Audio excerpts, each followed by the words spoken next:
Hello everybody, my name is Happy and I'd like to welcome you all to my History Reaction channel. Today, we're going to be continuing with our Napoleonic series. Specifically, we'll be continuing with Napoleon in Egypt by Epic History. If you like what you see here, please remember to head over to Epic History TV and show them your love and support. I will have a link to the original video in the description down below. Alright, so we've done part 1 of Napoleon in Egypt. We've also done Admiral Nelson and the Battle of the Nile. So we're here today to conclude Napoleon in Egypt and see how this all ends up. As my usual disclaimer, I am not particularly well versed in the Napoleonic era and the battles that are going on in this period. I know quite a bit about the Napoleonic era, just not in terms of the time period, but not specifically about what's going on here in the Napoleonic battles. So I'll be learning right alongside the rest of you. I will try to add what I can where I can. That's the purpose of this channel. However, I'm not sure how much I can do because, again, this is not an area that I'm well versed in. So let's just get into it and let's see where we go. February 1799. French General Napoleon Bonaparte has conquered Egypt. But his grip on the country is threatened by revolt. I'm just going to say he's conquered it, but he's struggling to hold it. It's one thing to conquer a territory, it's another thing to hold on to it. And the British have destroyed his fleet, cutting him off from reinforcements. Now the Sultan has vowed to crush the foreign invader, and 2 large Ottoman armies are being assembled to reclaim Egypt. But Napoleon will not sit and wait for them quietly. He has decided to strike first. The forces gathering in Syria, rumored to be 50,000 strong, pose the greatest threat. So they will be his first target. All right. On the 10th of February, Napoleon leads a force of just 13,000 men into the Sinai Desert, bound for the Holy Land. This is going to be rough on them because these guys are not used to dealing with the desert environment. And their supply chains with their fleets destroyed is going to be a problem. Sure, they can get stuff from Egypt, but they're having trouble holding on to Egypt. So this is probably going to be pretty difficult. The men he can spare, with so many needed to hold down Egypt. Yes. Nevertheless, it's a highly motivated, experienced, and well-led force, organized into 4 infantry divisions and a cavalry brigade, commanded by Murat. Okay. For Napoleon, speed and surprise are imperative, but things start to go wrong very quickly. The French are again poorly prepared for the harsh conditions and heat of the desert. Yeah. Water is scarce. Food runs short. At El Arish, they unexpectedly find the town garrisoned by 3,000 Ottoman soldiers. As somebody who lived in western Colorado, right near the border with Utah, you head west from here, you're crossing nothing but pretty much semi-arid to arid environments. And finding food, finding water is extremely difficult. Even nowadays, there's large stretches of road out there where there's nothing. If you break down, you're in trouble. Not as much these days as you were when I was younger, but even nowadays, and certainly back in my parents' day, it's pretty inhospitable, and that's nothing compared to what these guys are dealing with here, I'm sure.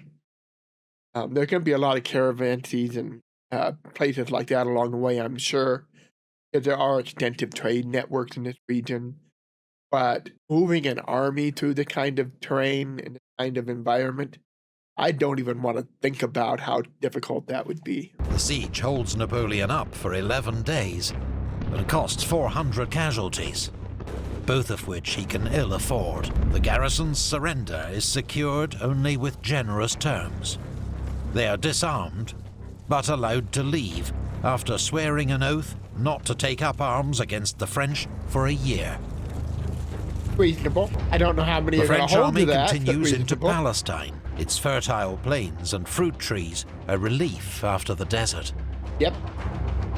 On the 24th of February, the French occupy Gaza, where they're delighted to find large stores of food and ammunition abandoned by the Ottomans. Useful. Napoleon's next objective is the port city of Jaffa, held by 5,000 Ottoman soldiers. His field guns blast away at its stone walls, until finally a breach is made. But when Napoleon sends a messenger to invite surrender, to spare both sides the horrors of an assault, the Ottomans cut off his head and display it from the city walls. Ow. That's not going to go well. And that's something you do not do. That's been against the rules of war for like forever. Messengers are supposed to be safe. That's why even to this day we have diplomatic immunity and things like that. Because it's just not a precedent you want to set. You want to be able to communicate with your enemy. Because if things go against you, you want to be able to negotiate surrender, negotiate terms, all of that. And if they're not going to trust you, they're not going to send messengers to you, they're not going to trust you, you're just shooting yourself in the foot at that point. Messengers were always kind of considered off limits. That's been historically true way back into ancient. Oh yeah, there are examples of things like this, but it never goes well for the people who do it. Ask the folks who tried this with Genghis Khan. I don't think it's going to go much better with Napoleon. Enraged French soldiers storm the breach and overwhelm the defenders. Then they flood into the city, embarking on a killing spree that lasts 24 hours. The sights were terrible, wrote one French witness. The sound of shots, the shrieks of women and fathers, piles of bodies, the smell of blood, the shouts of victors quarreling about loot. The butchery is indiscriminate. Women and children are slaughtered alongside 2,000 Ottoman soldiers. The next day, order is gradually restored. Yeah. But more horrors are to come. That's one of the problems with a siege. Sieges tend to get very bloody, especially if you refuse terms of surrender. They offer to let you surrender, then you have a chance of getting out with minimal bloodshed. There's going to be looting and plundering in any case, but if you force the army to launch a full assault, fight their way in, things are not going to go well for you. Because at that point, they're going to be angry, hurt, and anything's going to be fair game. It's typically very difficult for commanders to rein in their troops during a siege if it comes to this stage, especially if the enemy did things like these guys did, kill a messenger, which is a no-no, and display his head on a pike. Not a good thing. What am I supposed to do? Have I any provisions to feed them, or boats to transport them to Egypt? What the devil can I do with them all? Napoleon to Louis de Marienne. I'm not sure how you pronounce it. I took one semester of French. It wasn't enough for me to learn anything other than I don't know French. 7th of March, 1799. In the aftermath of the sack of Jaffa, Napoleon finds himself with 3,000 Ottoman prisoners who have been promised their lives. But with his troops and supplies already stretched thin, he is reluctant to spare any to guard or feed these unwanted captives. Right. Besides, some are from the garrison of El Arish and have broken their oath not to take up arms against the French. That didn't and last they long. beheaded his messenger. Yep. After conferring with his officers, Napoleon gives the order to execute the prisoners.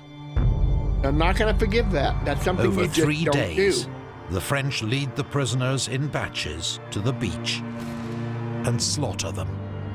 Some are shot, some are simply driven into the sea, and by the 3rd day, French troops are ordered to use bayonets to save their ammunition. It is an atrocity that Napoleon will defend for the rest of his life. I had no choice, he insists, many years later. But the massacres provide easy propaganda for his enemies. Oh yeah. While if the intention was to terrify his enemies, it seems only to have encouraged them to fight harder. Oh yeah. Yeah, once you start targeting civilians and getting massacres like this, people who are on the fence, people who are just kind of, if we ignore him, he'll go away. I'm not a fighter. I'm just a farmer. Suddenly my family is in danger. I care now, more than I would have otherwise. This is when you start getting partisan, terrorist groups, that kind of thing. When you start taking it to the civilians or you start massacring people en masse, that rarely has the desired effect for long. It may have an immediate effect of getting people to quiet down, but it won't last. It never does. It just results in terrorism, partisanism, guerrilla attacks, that kind of thing. As if by divine judgment, within days, hundreds of French soldiers fall sick with bubonic plague. Maybe. Disease, pandemics, famine, natural disasters are kind of my ballpark in history, so I know a little bit more about things like this. The French armies in Egypt, there's a lot of debate over what the disease was that affected them here. I think a lot of the modern scholarship leans more towards typhus or a mixture of typhus with other. I think typhus is generally believed to be the more prominent, but that doesn't mean it was the only one. It could easily have others as well, including the bubonic plague. Napoleon shows considerable bravery, visiting the sick in hospital, an act later celebrated by his own propaganda machine. I was just going to say, I'm familiar with this painting, and yeah, this is purely propaganda. It's claimed that he did this, but as far as I know, there's not a lot of testimony about it. We do know that supposedly he kills a lot of these plague victims. That becomes a major propaganda against him, but counters it with stuff like this. So I suspect that I know there's a lot of debate over exactly what happened regarding these plague victims.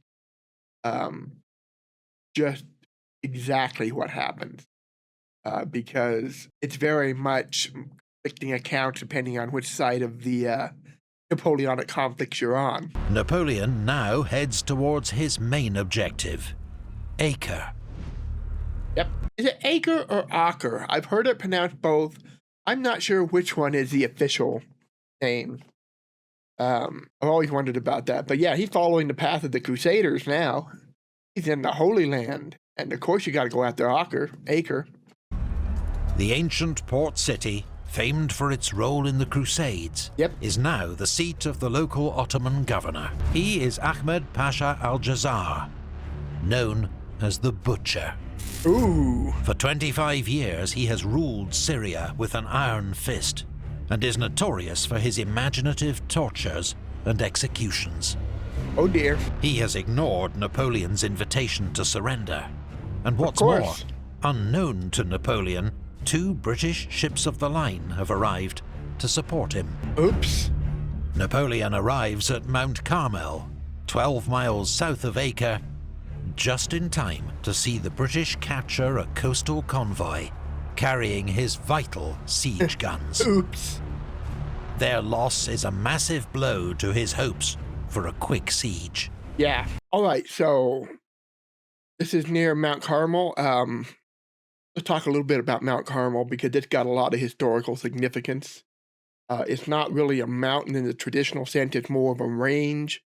I think it's something like 21 miles long or so and maybe 5 or 6 miles wide. I don't remember exactly. It shows up in the Bible. It is, well, the Old Testament specifically, and in Hebrew tradition. It is the location where the prophet Elijah confronts the priests of Baal in a contest to see whose god can miraculously light a fire, if I remember the story correctly. And of course, the Baalite priests fail, and Elijah succeeds. We don't know where in the range that took place, but I know they've got a spot that is traditionally associated with that.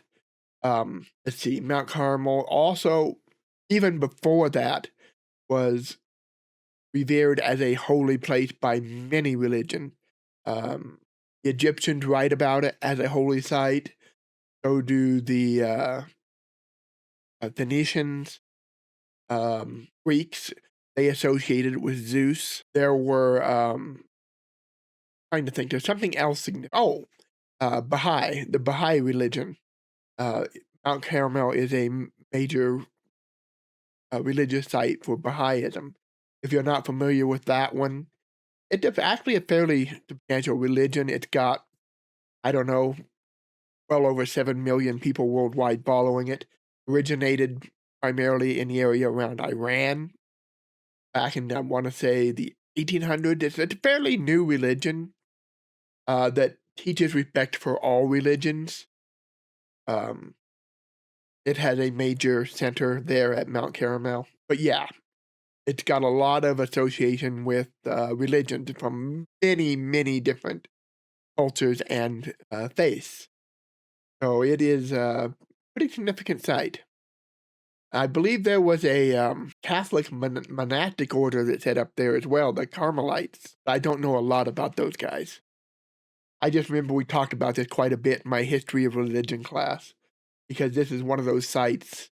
And then there are others in the Holy Land region that are significant to many, many different religions. The besieged soldiers hurled a rain of stones, grenades, flaming blocks of tarred wood, and boiling oil. The grenadiers fled, leaving behind a great number of their comrades.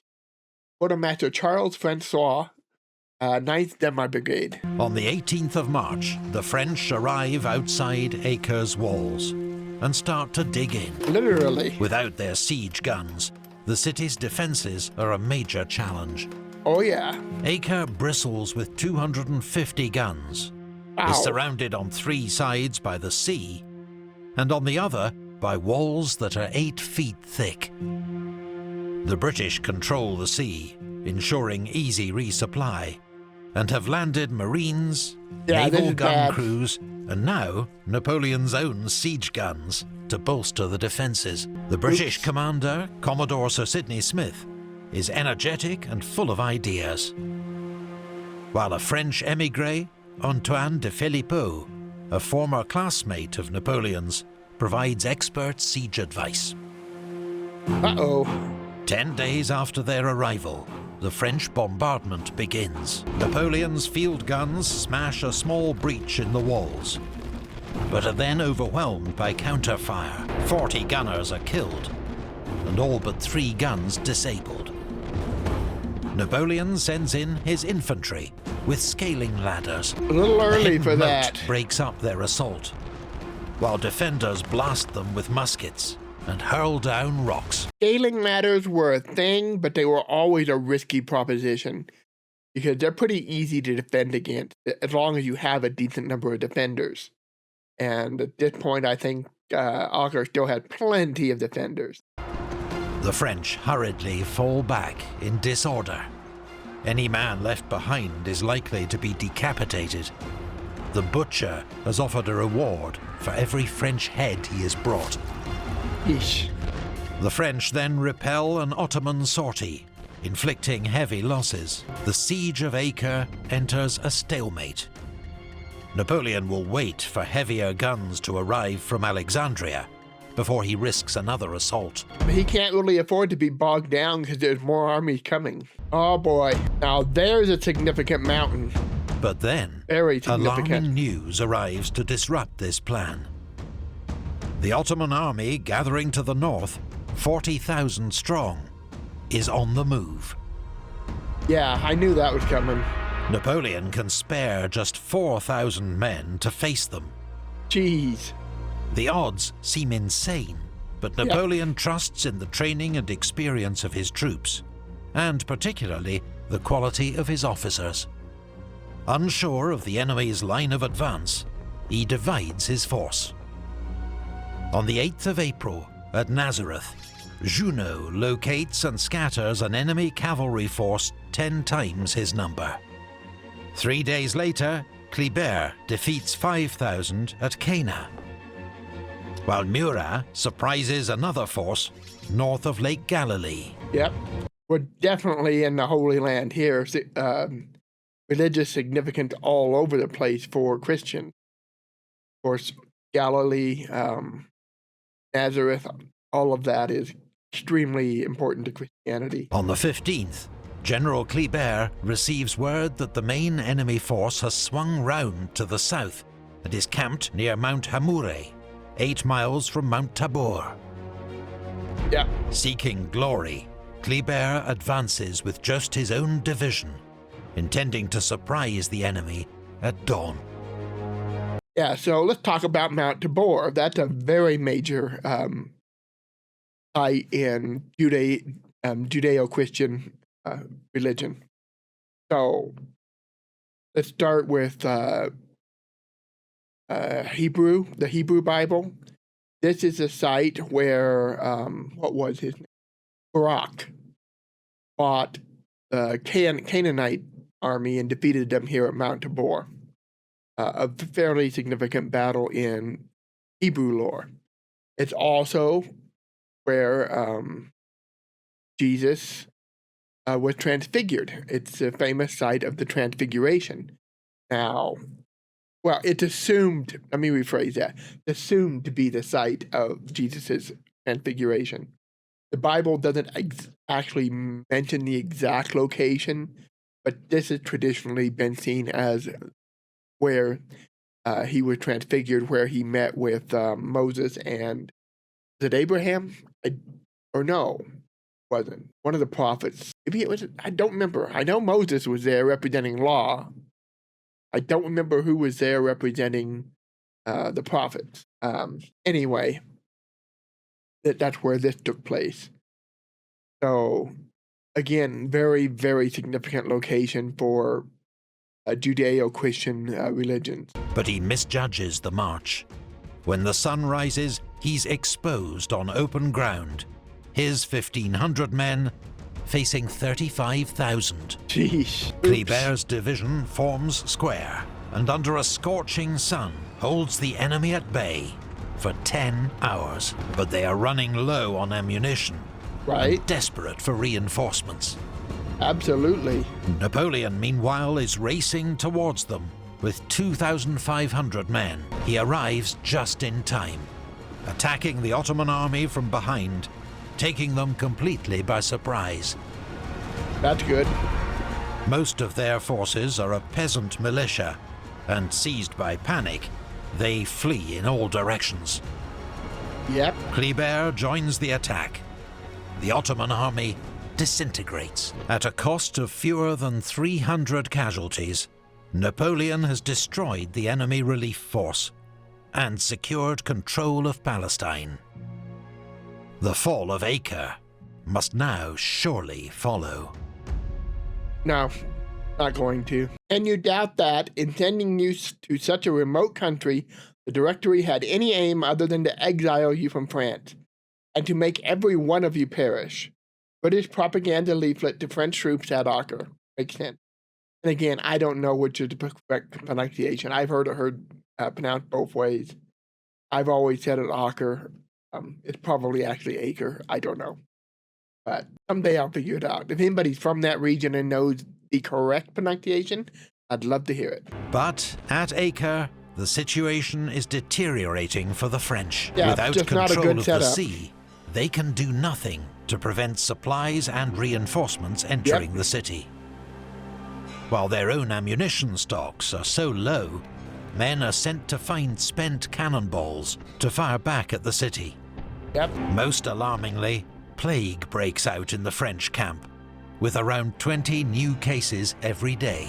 Then, suddenly, a chance to end the siege. On the 24th of April, the French explode a mine under one of Acre's towers, causing serious damage. Napoleon orders an immediate assault. Hundreds of grenadiers charge forward, but once more they come under torrential fire and have to fall back. The clock is ticking for Napoleon. Surely it won't be long before the Ottoman army assembled at Rhodes makes its move. And he fears having to recross the Sinai Desert in high summer. when the heat will be lethal. Finally, on the 7th of May, Napoleon's replacement siege artillery arrives. Not wasting a moment, the French heavy guns opened fire next morning. Large sections of the city's crumbling walls are brought down. French troops attack at multiple points. Some fight their way into the city, but counterattacks by British Marines and Turkish troops throw them back. General Lannes is wounded in the neck and has to be dragged to safety, narrowly escaping the Pasha's head choppers. Jeez. On the 10th of May, Napoleon calls on Kleber's grenadiers to make a final attempt on the city. "Nothing could be more beautiful than Kleber on the day of battle," remarks Napoleon, as the general leads his division forward with unflinching courage. General Bon advances with his troops in support. He is mortally wounded in the fighting. For all the French heroism and courage on display, the firepower, ferocity and skill of their enemy proves insurmountable. Napoleon, observing the attack from a forward battery, is knocked off his feet by a near miss. Finally, he accepts his men have done all that can be asked. The attempt to take Acre has failed. Yeah, that one's a tough nut to crack. It got a long history of siege. I missed my destiny at Acre. Napoleon to his brother Lucien. Acre is Napoleon's first major military defeat. The 4-month campaign will cost him 4,500 casualties, more than a third of his army's fighting strength. Yeah, notice that the sick and wounded outnumber the killed, and I suspect a lot of it was the sick, because throughout this campaign, there's a lot of outbreaks of disease. Nevertheless, Napoleon has succeeded in his main objective, neutralizing the threat from Syria. On the 20th of May, his army begins the 300-mile march back to Egypt. En route, at Jaffa, Napoleon orders that around 50 of his men, riddled with plague and unable to march, be put out of their suffering with an overdose of laudanum. So that's when this happened. I knew he did that, I just wasn't sure where in the timeline. Yeah, so he basically had them OD on laudanum, which I believe is cocaine, isn't it? They are mercy killings.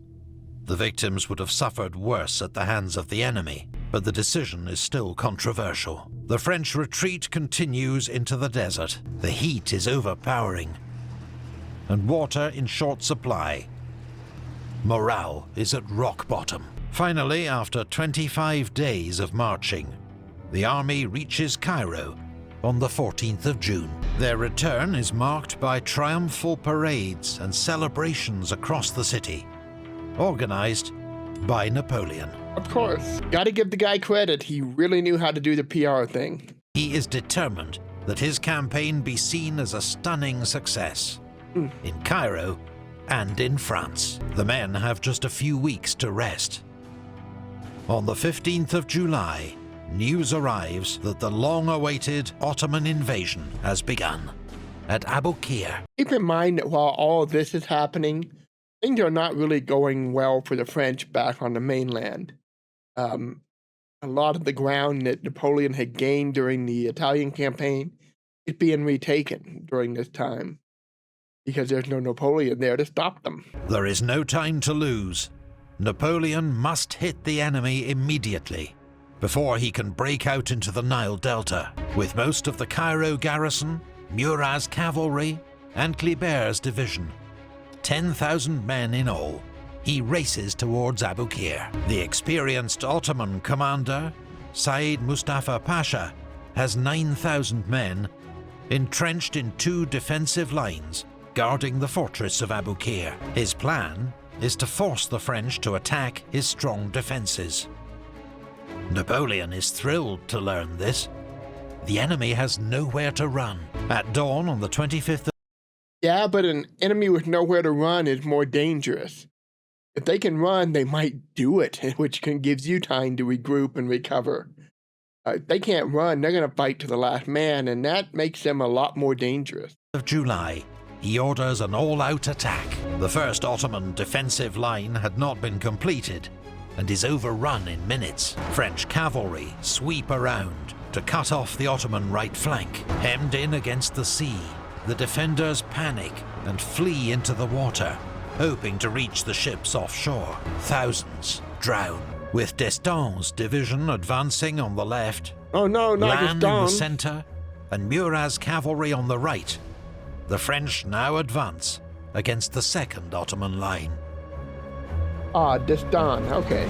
Wait, It what? resists the first assault, but when the French fall back, over-eager Turkish soldiers leave their entrenchments to pursue them. Murat seizes the moment and charges forward with his cavalry. The second line is overrun. Murat pushes on to the Ottoman camp. And despite a gunshot wound to the face, Ow. captures Mustafa Pasha at the point of his sword. Nice. By 1 p.m., the Turkish army has ceased to exist. Just 5,000 survivors remain, holed up in the fortress.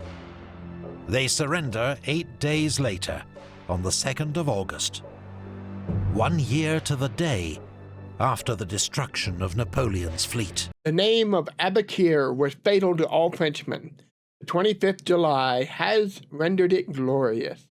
Proclamation to the army, 1st of August, 1799. The Battle of Aboukir is a great victory for Napoleon and does much to repair his reputation after defeat at Acre. Yeah, because Acre would be his first major defeat. He'd had setbacks before, but that's the first time that he really set his mind to do something and failed to do it. But news now reaches him of developments in Europe. Yeah. And for France, the news is not good. Yep. So we should be in the second coalition now, right? I think. A new second coalition Yeah. has been formed against France, led by Britain, Russia, and Austria. Their armies have won a series of battles against the French, reversing almost all Napoleon's gains in Italy, and now threaten the Republic with invasion. It is no time for France's best general to be far from home, unable to influence events. La Patrie is in danger. Napoleon's next move is not in doubt. On the evening of the 23rd of August, Napoleon quietly boards a frigate near Alexandria, with a small entourage, including Berthier, Marmont, Lannes, and Murat, and sails for France. To his army, he leaves only a short proclamation. The news from Europe had determined me to proceed to France. I leave the command of the army to General Kleber. The army shall hear from me forthwith. At present, I can say no more. It costs me much pain to quit troops to whom I am so strongly attached. General Kleber is not amused by his sudden promotion. Right. He's deserted us with his breeches full of merde. Ooh, ooh. Ow. Okay. Declares. When we get back to Europe, we'll rub his face in it. Oh. But Kleber will never return to Europe. The following summer, he is stabbed to death in Cairo by a young Muslim radical. The remnants of the French army in Egypt surrender to the British in 1801, following defeat at the Battle of Alexandria. They are later repatriated by the British Navy under the terms of a peace treaty. That's a lot of them returned. I saw the way to achieve all my dreams. I would found a religion. I saw myself marching into Asia, mounted on an elephant, a turban on my head, and in my hand a new Quran that I would have composed to suit my needs. Napoleon on St. Helena. Yeah, that's something I don't think that they really talk about much yet. But while he was in Egypt and the Holy Land, Napoleon put a lot of effort into courting Muslims, including learning about and being tolerant towards their religion, Islam. That's something that I don't think they talk about enough. Napoleon's expedition to Egypt was a costly failure for France. Its aims, which had always been vague and opportunistic, became impossible following the destruction of the French fleet at Aboukir. And though it has lived long in popular imagination, For every dashing act of heroism or romantic legend, there was a moment of immense brutality and terrible suffering. The expedition did have one positive legacy. The sages. Shortly before he left for France, Napoleon was invited to inspect a stone slab that his troops had pulled from the rubble while building a fort near the town of Rosetta. Right. He brought, what was it, over 100 scholars with him as well. And they had a lot of success, and the big one, of course, being the Rosetta Stone. Dating to the 2nd century BC, the slab was inscribed with a royal decree. Uniquely, the same text appeared in Demotic, Ancient Greek, and Egyptian hieroglyphs. The French had to hand it over to the British under the terms of their surrender, which is why the Rosetta Stone now sits in the British Museum. 2 decades after its rediscovery, the stone proved the key to unlocking the lost language of Egyptian hieroglyphs and revolutionizing the study of ancient Egypt. This and other discoveries by the French savants spawned an entirely new discipline. That was the word I was looking for. Egyptology, the study of Egypt's distant past that continues to fascinate. Yeah, I said sages, but it's savants, and amaze us to this day. Napoleon's voyage across the Mediterranean takes 41 days and involves some close shaves with the Royal Navy.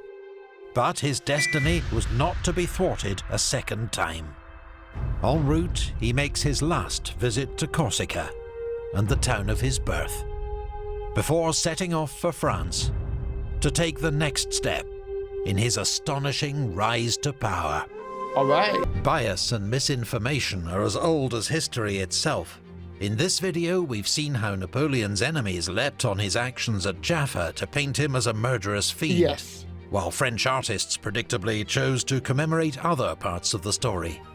Which is part of what makes history so difficult, is that so often you either only have one side or you have 2 opposing sides which have radically different versions of the story. If you're lucky, you'll get other evidence from journals and diaries, and that happens a lot more as you get closer to modern times. The further back you go, the less likely that's going to be because of low literacy rates and the fact that most people who are going to be writing things are going to be merchants who are going to be primarily dealing with trade document type stuff, may not be fluent or literate beyond that. And then, of course, government officials and religious officials, both of which have very strong biases, especially when we're talking about military things. So, yeah, that can be a big problem. Becomes less so as we get closer to the modern times, but still, it's always a problem. And I believe we're going into an ad for Ground News. Let me confirm. Today, with social media and online news, the dial has been turned up to 11, which is why it's so... I love Ground News. It's a great source. But yeah, we're not going to watch the ad, so... I hope you guys enjoyed that. I hope you guys learned something. I know I did. Like I said, this is not a strong area for me. Most of what I knew about this particular area that we talked about today is the religious history stuff. But that's okay. That's not directly related, and yet in some ways it is, because one of the things that will motivate people to fight is faith. I'm sure that there was some of that involved. I haven't done a deep enough dive to confirm that, but I'm sure it was there. I'm sure that there were French Catholics looking at Mount Tabor and saying, look, this is where Jesus was transfigured. Those things can have an effect. Anyway, we'll continue next Friday with more Napoleon, as always. Tomorrow is Saturday, so we'll be going back to Oversimplified for part 2 of the Civil War. See you there. Bye-bye.